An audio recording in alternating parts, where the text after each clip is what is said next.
Welcome back, everybody. Welcome back to Eight Queens Roundtable Quarterly Symposium. We are ready to get started again. So I am your host, Jacqueline Kabai Harrison, and this is our fourth year with Eight Queens Roundtable Quarterly Symposium. I mean, it started off and then it just kind of took off. The vision just took off. So I am your host, Jacqueline Kabai Harrison. I am also a confidence and success coach. I am the host for this platform here, Eight Queens Roundtable Quarterly Symposium, as well as Eight Queens Roundtable Show, which is every second and fourth Sunday of the month. I am also an author, as well as a speaker and a clinician. So, y'all, I am super, super excited. Some awesome women are actually participating in this platform. We are all at the Queen's table, and this is just so awesome. So, like I said, we have another one coming up, okay? So I hope you had your little bathroom break and so on and so forth. But I hope you have a notepad and a pen and your favorite beverage and just relax, okay? And take it all in, because our next keynote speaker is going to drop some more gems, okay? So without further ado, I'm going to let her come to the stage. All right. I will talk to you all after this segment.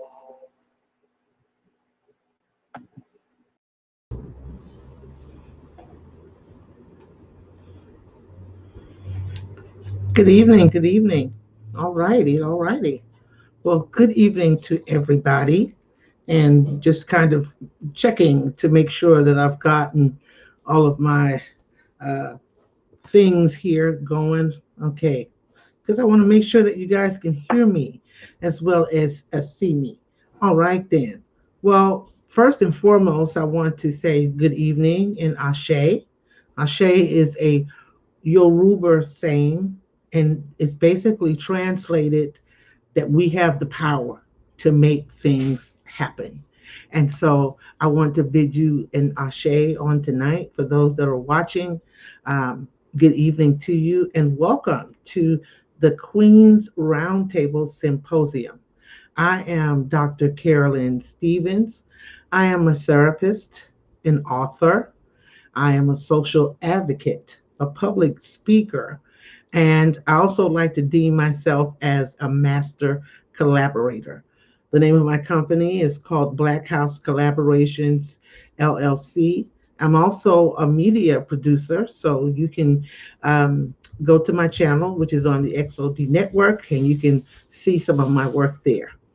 I am so super elated and excited about being on this platform with the lovely and the gracious Jacqueline Kabai Harris. Thank you so much, Jacqueline, for inviting me and allowing me the privilege to be a part of this year's symposium.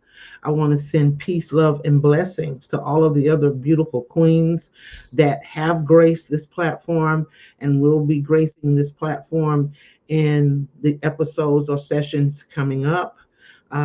Much love to Minister Nikita, who just left the stage, and that was an awesome, awesome interview, and one that I thoroughly enjoyed. And I always do enjoy Minister Nikita. So peace, love, and blessings to you, my queen sister, and to all of the other beautiful queen sisters that will come after me. I again am so honest. So I want to go right into the subject matter. When Jacqueline asked me what would I like to speak on, I always liked to have the opportunity to speak on things that I am passionate about, things that I live out in my daily walk. And so I was trying to think of, well, what exactly do I want to talk on? I definitely could have graced this platform by speaking about mental wellness, as I like to call it. I'm certainly very passionate about the field that I currently work in, which is mental health. But I decided tonight that I would kind of use for a theme tonight, where is my tribe? Or as I put it when I gave Jacqueline uh, when I gave her my title for tonight, it was, oh God, I can't find my tribe. And so we're going to talk about that tonight. This seems to be a pretty popular term that we hear a lot of people using on social media. When they talk about their group, they refer to their group as my tribe. This is my tribe. I'm looking for people to be a part of my tribe. And so I kind of want to talk about that on tonight because I deem myself as a master collaborator, and great majority of the projects that I do involve working with and connecting with other uh, business owners and other women who share like passions. And so next to providing my community with mental health and wellness, I would say next to that would be collaborating and forming collaborations and working on very powerful projects. Before I begin, I want to say good evening to those of you who are part of my tribe, and there may be some of them that you'll be watching. I want to say and send out a special love and thank you to the BHC community, as we call them, to Black House Collaborations, that community, to all of the beautiful queens from the I Am a Black Woman project. Certainly want to send out love, peace, and blessings to all of you. And these are just a few people that I consider to be a part of my tribe. And so tonight, let's dive in. Okay. So when we talk about a tribe, I'm going to read a little bit of something. Okay. So first of all, what is a tribe? Okay. And I know this is a term that a lot of us have heard, especially when we talk about indigenous people. We hear this term quite often. And so exactly what is a tribe? So I took the liberty of looking for a definition that I can bring to you. So a tribe is a social division in a traditional society consisting of families or communities linked, and I want us to highlight that word linked, okay? And I'm going to put it in parentheses with the word linked as divinely connected by social, economics, religious or blood ties, culture, and dialect, and typically having a recognized leader. That part I'm going to expound on in just a little bit. So the next question is, well, everybody's talking about having a tribe or being a part of a tribe. So why is it so important to have a tribe or to be a part of a tribe? So I'm going to read another definition for you. Um, it's important to be a part of or have a tribe because a tribe harbors an environment for generating new ideas for work or business. It also fosters a sense of community, which is vital for a healthy and productive life. Did you like that? Because when I saw that definition, I particularly like that. I want to take just maybe a minute to really be transparent and share a little bit of a story. When people interview me and they ask me about the I Am a Black Woman project, I often tell them it wasn't because I just wanted to do a book. I had no idea that I was going to do a book. Often, many times, people refer to the I Am a Black Woman project as a movement. And I certainly was not trying to start a movement. That was not my motive or initiative. I'll tell you very transparently where I Am a Black Woman, where that project actually came from. This was during a time that my best friend in the entire world, which was my father, he had just passed away. I was also in a relationship, and that relationship dissolved immediately. How many of you gals know about stuff like that? Okay. I also had secured two very lucrative therapy contracts, and out of the blue, poof, I lost those contracts. When I lost the contracts, I went through a lot of financial challenges. I had lost two cars.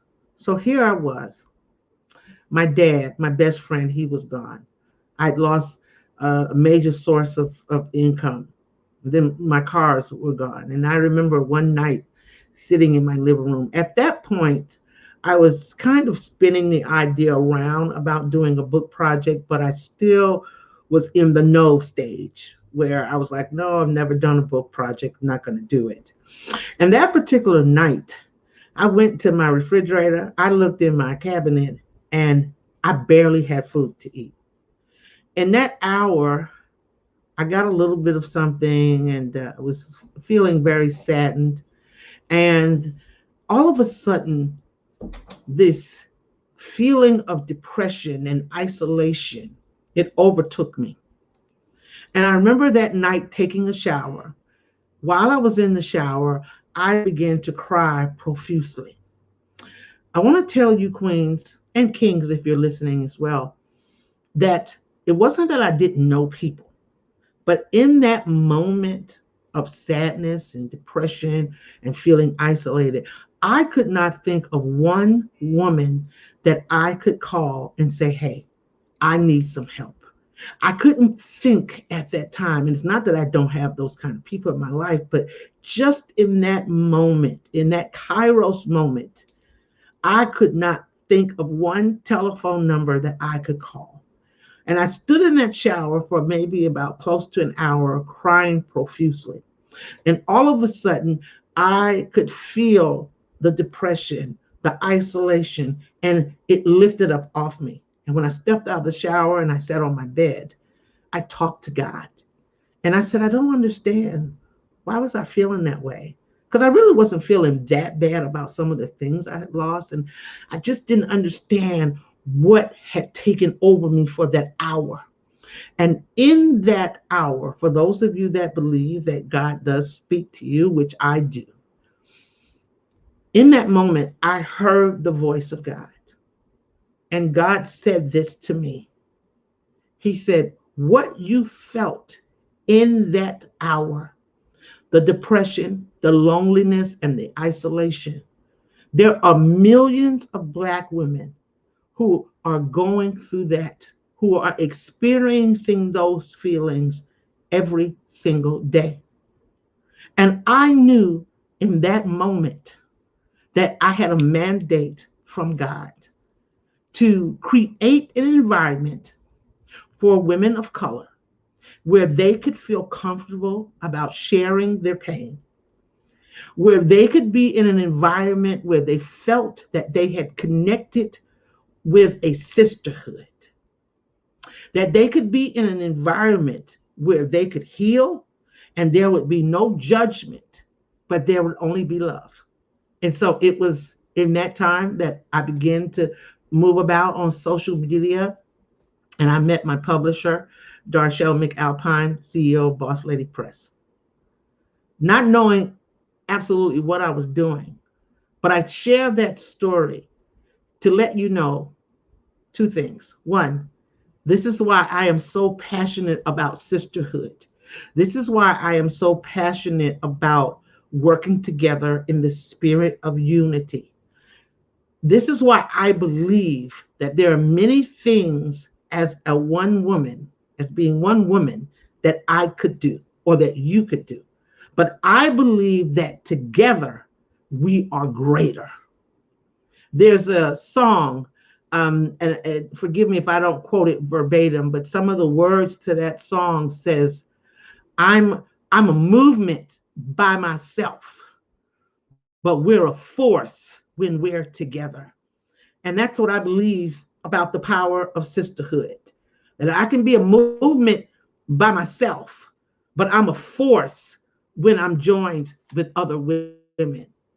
And that project has brought much healing to many women, those that were intricately involved in the project and for those that were indirectly involved in the project. And this is why they called it a movement. And I thought it important for me to be transparent and to share that, because that's my why. That's why I work with women. That's why I'm here tonight, because I believe in what Jacqueline has put together. She has put together a platform to bring us together, to share with each other. And it is my prayer that the result of being a part of this symposium will be to bring us together as sisters because we truly need each other. So now, how, and I want to say one other thing. And I read this in a report somewhere where someone interviewed several Black women who were businesswomen. And they asked them a series of questions in terms of what was their most challenging thing, what was the most challenging dynamic that they faced as a Black female business owner. And across the board, I mean, there were several answers, but across the board, there was one very common answer. And that was that most of these women felt as financially stable as they were and as successful as they were. But in striving to continue with their success, the great majority of them said one thing is that as a woman of color, they felt very unsupported by other Black women. I want to ask you that question tonight. Those queens that are watching, those business bosses, have there been times in your life, personally and in business, where you felt a little unsupported, where you felt like you didn't have a tribe? You knew some people that you could do business with and have some exchanges with in terms of financial exchanges with, but deep down inside, have you ever had that feeling that I still feel like I'm alone, that I still feel that other women don't get me? They don't quite get me. That's the term that I always like to use. They may love Dr. Carolyn, but they know nothing of Carolyn. They know nothing of the woman that I am. They don't know what goes on in my head, what goes on in my heart. Have any of you ever felt that way while you were working out things in business? And I believe that all of the women that are gracing this platform, because I know that all of those women, you're very successful. But if we are to be truly honest and transparent with each other, queens, have you not experienced those times? And maybe I'm wording it a bit different, but maybe within yourself, will you ask yourself the question, where is my tribe? Where is my tribe? So let's kind of talk about tonight. So we defined what a tribe is, and I want to pull from some of the words that were included in that definition to talk about tonight. How do you identify who is your tribe? Or how do you know where is my tribe? And so kind of want to use a few of those definitions or sub-definitions that I spoke of when I was giving you the definition. So we defined what a tribe is. We defined why it's important to have a tribe. And a very broad answer for that question is that it promotes health and wellness. In other words, in my words, we become better. We become more healthy. We become more strong when we're connected, when we have a level of connectivity, especially with women of color, when we're able to have a divine connection. See, because I truly believe that in order to be in a tribe or have a tribe, be a part of a tribe, that there has to be a divine connection. It just can't be that you looked up somebody on Facebook and y'all found each other and maybe you started messaging. I mean, that could be part of the protocol of how God brought y'all together. But what I'm talking about, this level of connectivity has to be a divine level of connectivity where two people or groups of people, they truly believe in their inner being that they were connected by divine intervention. And so let's talk a little bit about, and I have just a few moments to kind of talk about this, but let's talk about how do we identify our tribe? What are some things that we look for? So let's go back to what I mentioned in the first definition. So a group of people, and I'm paraphrasing here, a group of people who have some commonalities, okay, some things that they have in common. And one of the things that they talked about was social issues. So in identifying our tribe, this is going to be a group of people who share a passion for your struggle.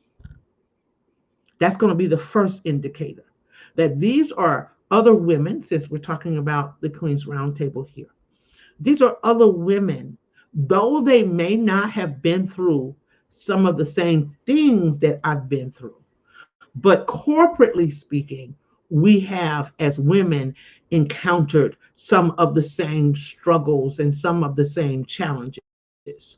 As women as a whole, regardless of ethnicity, just being a woman, there are universal challenges that we all encounter just being a woman. But then when we talk about us as a subculture of Black women, then there are certain challenges that as Black women that we all have been acquainted with on some level. When we talk about inequality of pay, we have all as Black women, we've dealt with that. We've encountered that.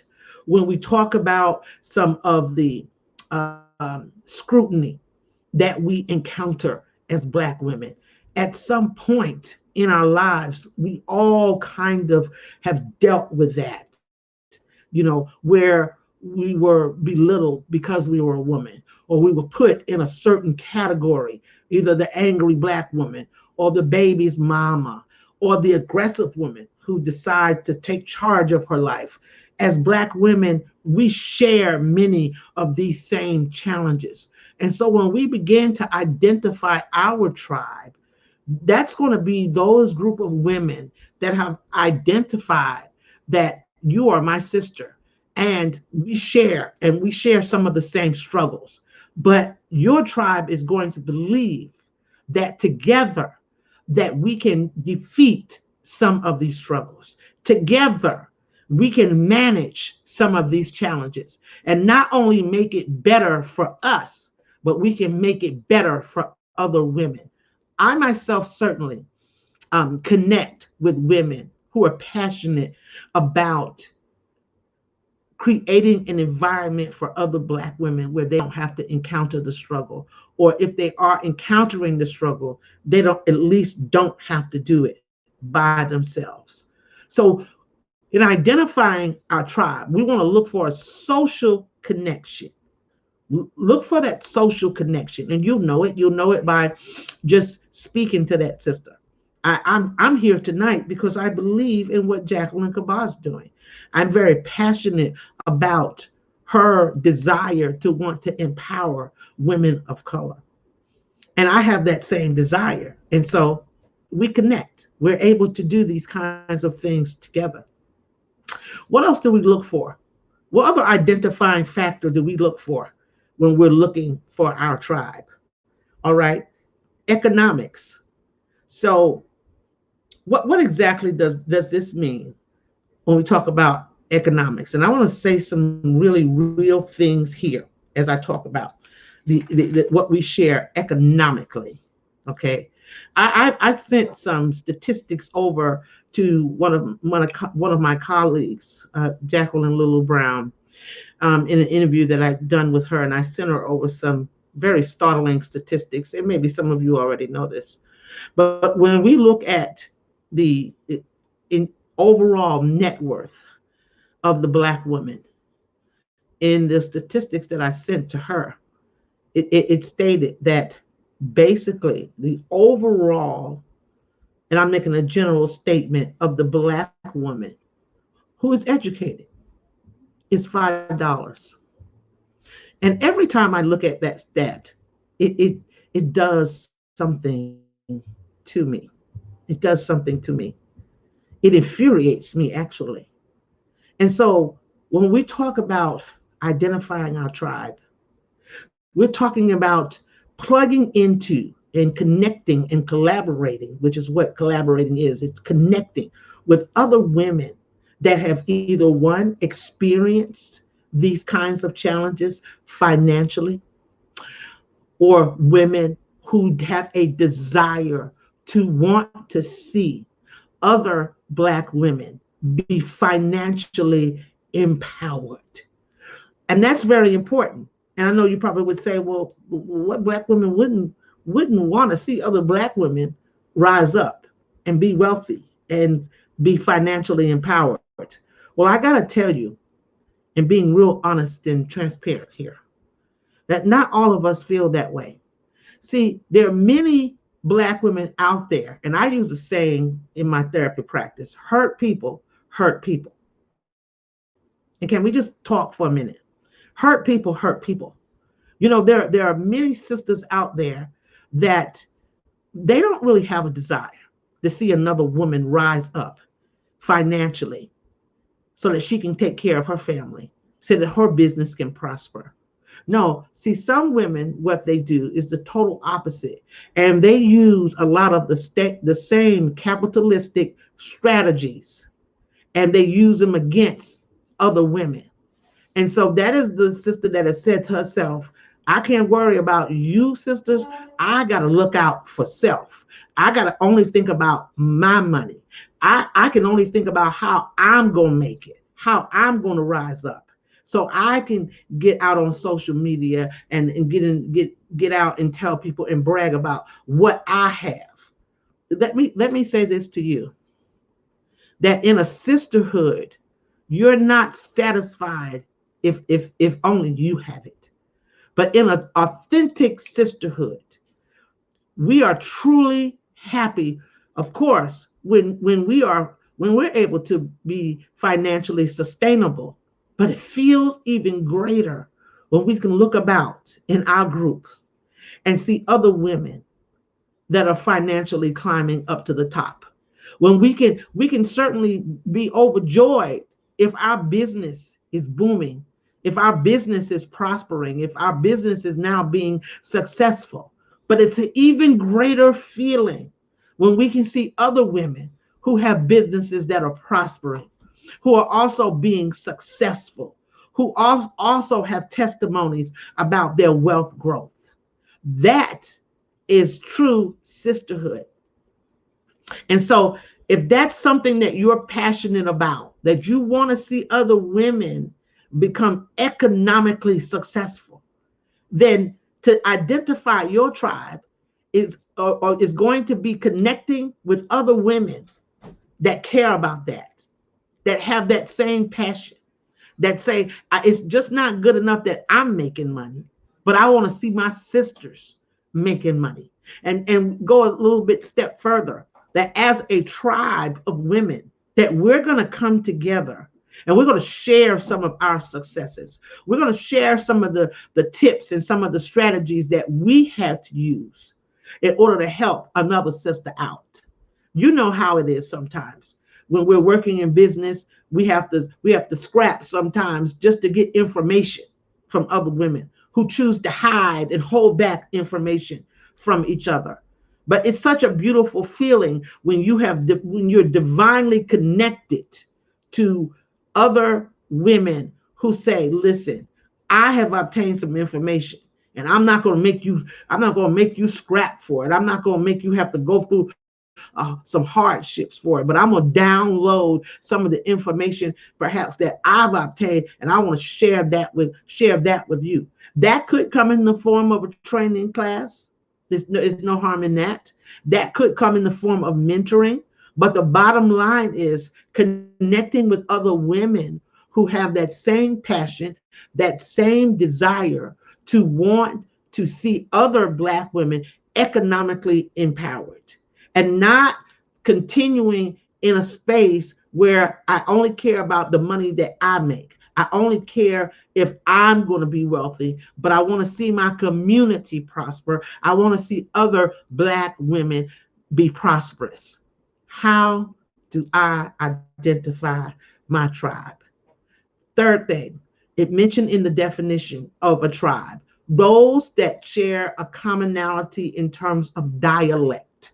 Now, on one hand, that could usually mean, let's say, for example, if you're a Hispanic woman, okay, your tribe may be with other Hispanic women and you guys speak the same language or have the same dialect. But I kind of want to take that over and look at it another way. And I'll put it to you very simply. How do you begin to identify who is in your tribe? Whose tribe should you be a part of when it comes to a common dialect? Because we speak the same language. We speak the same language. That you know that you're divinely connected to a group of women when you guys speak the same language. That when you open your mouth and you begin to talk, you begin to share, there is something that resonates in my spirit. There's something that resonates in my soul where I can talk to another woman and say, she's speaking my language. You guys ever say that? She's speaking my language. What exactly does that mean? That the words that are coming and exuding out of her spirit, they connect with my spirit. It connects with me. I understand. I'm able to comprehend exactly what it is that she is saying. Let me give you a little bit of an example. Have you queens ever had a conversation with somebody and maybe you're talking about your vision or talking about something you want to do, and it looked like you were pulling for straws? It looked like the person you were talking to, they just didn't get it. They just didn't get you. They didn't understand the vision. As a matter of fact, when you got through sharing what you were going to do, that project, that vision, that dream, what have you, they began to spew out all kinds of derogatory remarks like that won't work. It's not economically feasible and so on and so on. Have you ever had that conversation? I've had plenty of those conversations. But have you also ever had a conversation with another queen that you talked to her for just a few moments and just shared what was in your heart? And she immediately, the light came on between the both of you, and she immediately got it. And she may have even said to you, sister, I got it. I can see, not with the natural eye, but with your spiritual eye. I can see where you're going. I feel your vision. I see exactly what you're talking about. Why? Because you all speak the same language. And I'm talking more so in the metaphysical sense of the word in terms of dialect. But you find your tribe because these are people, these are women that speak your language. They get you, they get your vision, they get what it is that you're trying to do. And it's not going to be a struggle. And look, let me tell you how you know your tribe. Because not only do they get you, not only do they understand you, not only can they discern where you're going and see your vision before it unfolds, these are going to be women that will jump on the bandwagon and say, I'm going to help you with your vision. I'm going to see that your vision unfolds. While I'm working on mine, I'm going to help you in some way to work on yours. I want to quote a very dear queen sister of mine. I don't think she's watching tonight. The beautiful Miss Diana Patterson. Diana is a film producer and a playwright. And I remember going to Diana and saying, Diana, I want to write a play. And I need you to help me. Now, she lives in the Houston, Dallas area, and I live here in Atlanta. And she was working on a movie. And she said this to me that I will never forget. And I hope you can get something from this. She said, Dr. Carolyn, she said, Queen, I've looked at my schedule and I'm working on a project, and I may not be able to physically be there with you to help you with your project. I may not be able to direct, but what I will not do is see you fall. If I have to connect you with some people that can help you, if I have to share some tips, if I have to just talk to you virtually, I may not be there with you physically, Queen, but what I won't do is I won't see you fall. Who do you have in your life, Queen, that doesn't want to see you fall? That they want to see you make it. They want to see you climb to the top. And not only do they say it with their words, but they do it in action and they do it in deed. They support you, maybe not able to support everything that you do, but they support you. If you write books, who in your life, who buys your books, who supports your books, who promotes your flyers, who sends out tags, who puts your stuff on social media for you? Maybe they might say, Queen, I don't have the time that I need to invest in you, but what is it that I can do? Who are those people? Who are those women in your life that are not constantly saying what they can't do? And who are those women that are saying, because they're so dedicated to the cause of sisterhood, that they say, Queen, let me tell you what I can do. I'm not going to talk to you and I'm not going to make you feel bad and continuously talk about what I can't do. But let me tell you what it is that I can do. And so if I can do this part, if Jacqueline can do her part, if Nikita does her part, if Angela does her part, we can all come together and we can build a bridge where one sister can get everything that she needs because we all putting in a part. Thank God for Queen Mother Harriet Tubman and the Underground Railroad. We, of course, know it wasn't actually a real railroad, but it was a system. And I like to think of that when I'm doing things, when I'm doing projects, because as those slaves ran away and they began to be on the run, they went for one person's house and that person gave them clothes and food and shelter. Then they went to the next person's house and they got clothes and food and shelter. And maybe the other person was able to transport them in the back of their wagon. But the point is that as a community, as a tribe, as an abolitionist tribe, as a group of people who believed in the freedom and sanctity of this particular race of people, they all joined together and said, I'll do this part, you do that part, I'll do this part.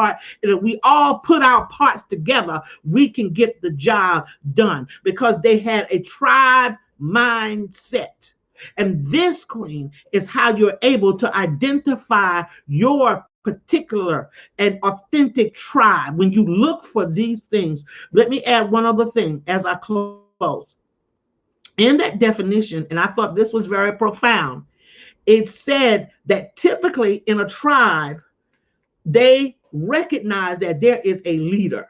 Can I tell you, as Black women, now that is a major struggle for us because there's a saying, too many chiefs and not enough Indians. There always has to be, the Bible calls it a set man. There always has to be a facilitator. There has to be someone that can push the vision. It's not that we can't all work in the vision, but there's always going to be that one person that is identified, and the other people that are part of the tribe say, yes, the anointing is on her. The glow is on her. She has the ability to carry the vision. We can all help. And lots of times as Black women, that is a great part of our problem because everybody wants to be in charge. And we spend more time and more energy worrying about who's going to be in charge than we do with getting the job done. When it comes to the Queen's Roundtable Symposium, it is quite evident who is in charge of this tribe, Jacqueline Kabah Harris.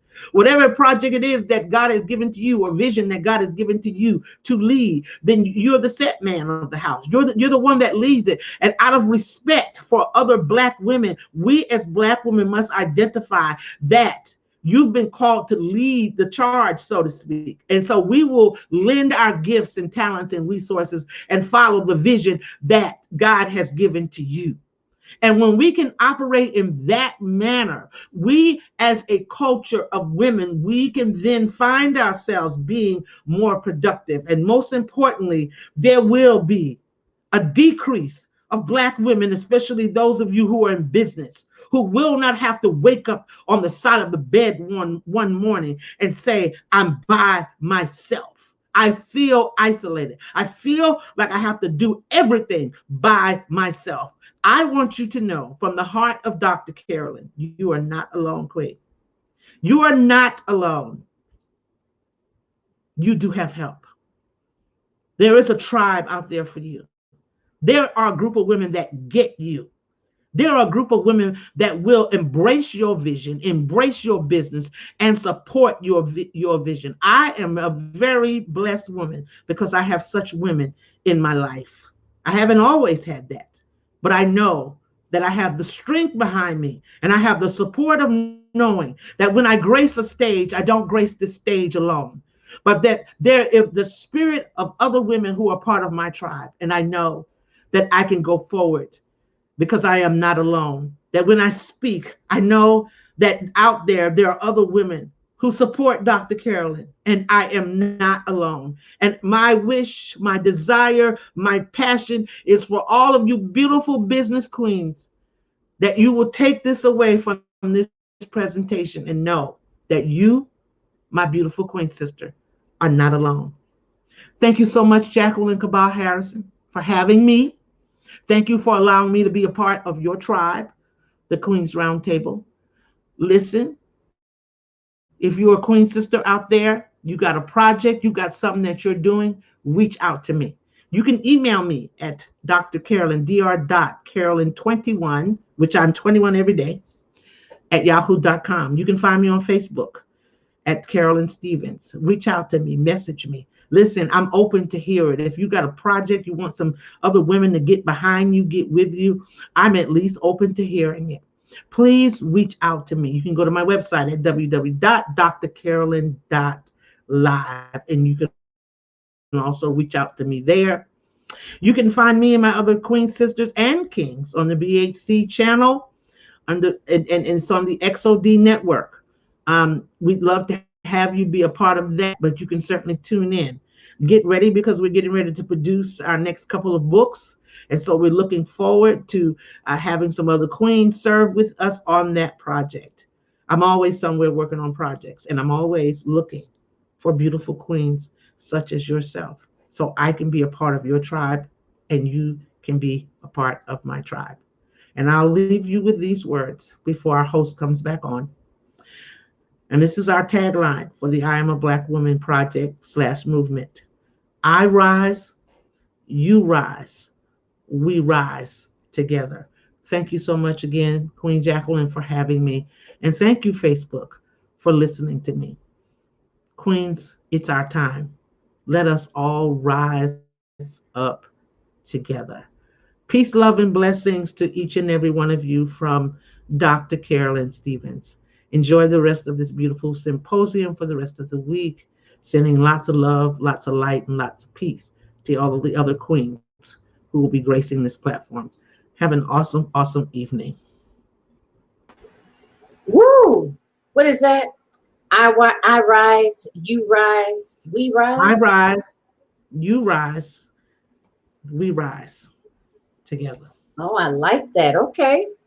Well, thank you so much for everything that you have shared with us. Has been so, so, so powerful. And I just want you to know I am truly honored to have you here back at the Queen's Roundtable. I know you've spoken before at least once, maybe Yes, twice, but yes. all the same, I'm just, thrilled and honored to have you here. You always bring such wisdom and, things for us to think about in terms of moving forward and how we can be a better version of ourselves. So that is so much Yes. appreciated. Ladies, I Oh, know thank you you. got a lot out of that, but we're not finished yet. So we are closing out this session today here with Dr. Carolyn Stevens. And we have one more keynote speaker for this evening. Again, I'm Jacqueline Kabah Harrison. I am your host for A Queen's Roundtable Quarterly Symposium. We do it in January, May, and September. And this is the fourth year, celebrating our 4th year anniversary. So thank you so much for joining us for this particular symposium and taking a seat at the table. So Dr. Carolyn, thanks again. Oh, thank Enjoy you, the Queen. rest of your weekend. And I will be talking with you again soon. And ladies, don't go too far. Go ahead and take a bathroom break, but make sure you come back. We got the next keynote speaker coming up that's also going to be dropping some gems. So I'll chat with you all again shortly. Okay, everyone, take Good night, care. everybody. Thank you.